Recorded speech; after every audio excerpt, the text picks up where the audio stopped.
So I'm cheating a little bit. Yes, I'm sweating. I just walk up a bunch of very steep hills. A truck is coming. Look like you have enough space.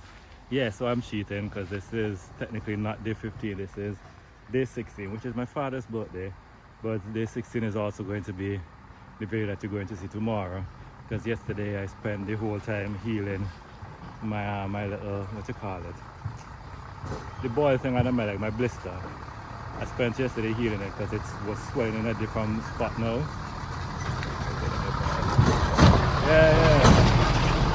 Yeah, it's when I say it's not, it got worse and it started spreading and then it started to look more red. After my walk to Mespo, it started to look more red and all kind of things. So I said, I'm gonna give this a day. Because I'm really far ahead of schedule. I'm so far ahead of schedule. I'm even thinking, how do I stretch out this trip? Because I got here a lot faster than I anticipated. I would have gotten here at a good point if I didn't skip so many places to come home. But at the same time, me not skipping those places would not have helped because I still would have been ahead of schedule. So I'm trying to fill up that time, you know. So well, okay, this video was about the things that are most challenging so far on this trip. Where's here? Where is here called? We call it Fairhard. No, this is not fair. We'll find out the name of the area and we'll call it whatever the name of the area is. So challenges I've faced so far. Biggest challenge is editing on the phone. That's the hardest thing ever. Because I record on the GoPro, then I transfer the files to the phone using Wi-Fi, which takes a while, but then the phone always gets full. So I have to delete a bunch of apps and then re-download and then delete and then re-download. And if I do way too much in a day, it's it feels like my whole day just revolves around editing sometimes because of how complicated the process is, you know. And it takes a while to transfer via GoPro.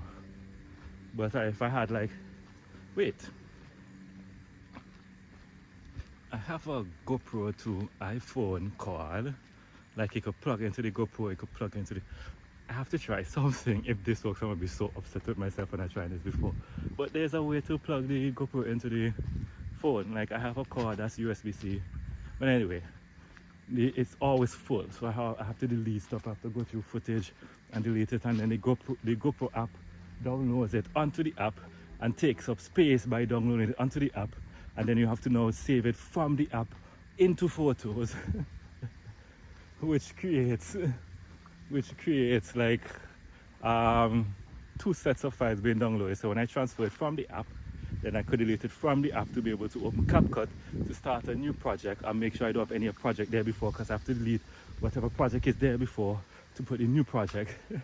So a lot of it is just finding space, and I need to charge while I'm doing that. And the fact that, you know, I didn't always have a place made that extremely complicated, because, you know, if it has to be charged to export, if I don't have any way to charge, I can't export because I need both the GoPro life and the phone life in order to vlog whatever I need to vlog. So that has been the hardest part of it.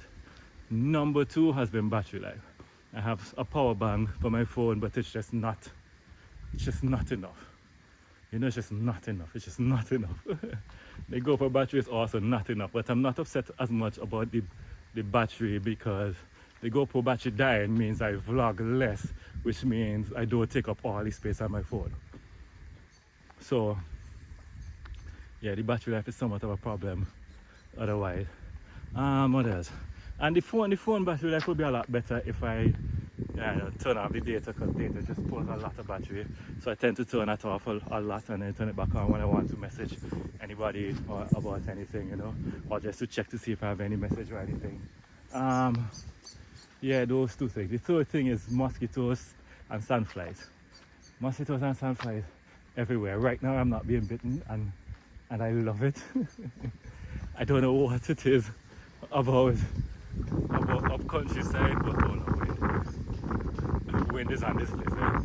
But mosquitoes and sandfly. Listen, sleeping is an issue. That has only been an issue in like two places. And if I had known the right people, I probably would have figured that out anyway.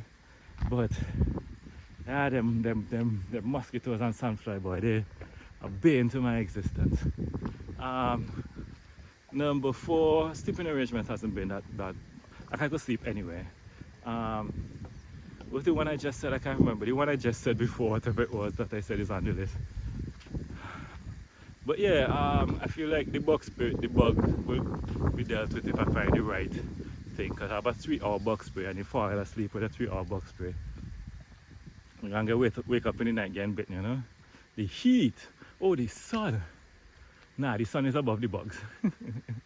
That sun single-handedly makes this the hardest challenge ever. That sun alone, that's insane. That sun alone, the sun and then the mosquitoes. Not having somewhere to sleep, like sleeping behind the bar it wasn't too bad. It's just the kind of thing about thinking I'm awake and my stuff is outside, and you know. So there's a little bit of anxiety to begin with, but eventually you just get tired enough where, you know, you just fall asleep. So sleeping outside wasn't too much of a big deal. You know, I don't know, I could do it every once in a while. Like, I don't know if I want to do it 2 nights in a row, but if I do it 2 nights in a row, I have to know that it's somewhere like that bar, which was like pretty, you know, off the main, out of view of, you know, people and whatnot. I read the comments. I read every single comment I read. Someone said, Kimian, I think, said I need to go to Richland Park, but I didn't make it to Richland Park. But at some point in the future, because, you know, I could always go back and explore, you know.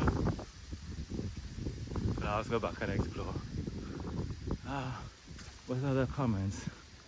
Getting people involved is hard to get people involved. Like I said, maybe if I'm more pushy, probably would work, but people tend to be a bit shy, especially when I'm just one guy, you know. Comments about people not giving me spaces. I get it, you know. Like I get it.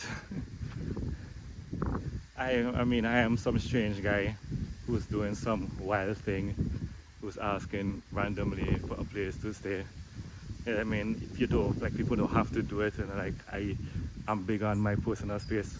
I do whatever I want with my personal space, you know, so, like, I get it. Would I have preferred if it went other ways? I would have preferred that, obviously, because that goes in my favor, but it's not my place. It's not my place to demand people do anything with their place, you know? It just is what it is. What else? I don't know what else. But I'm gonna stop this video. I'm gonna start the other one so that I could go to, where am I going again? You go find out. See you tomorrow.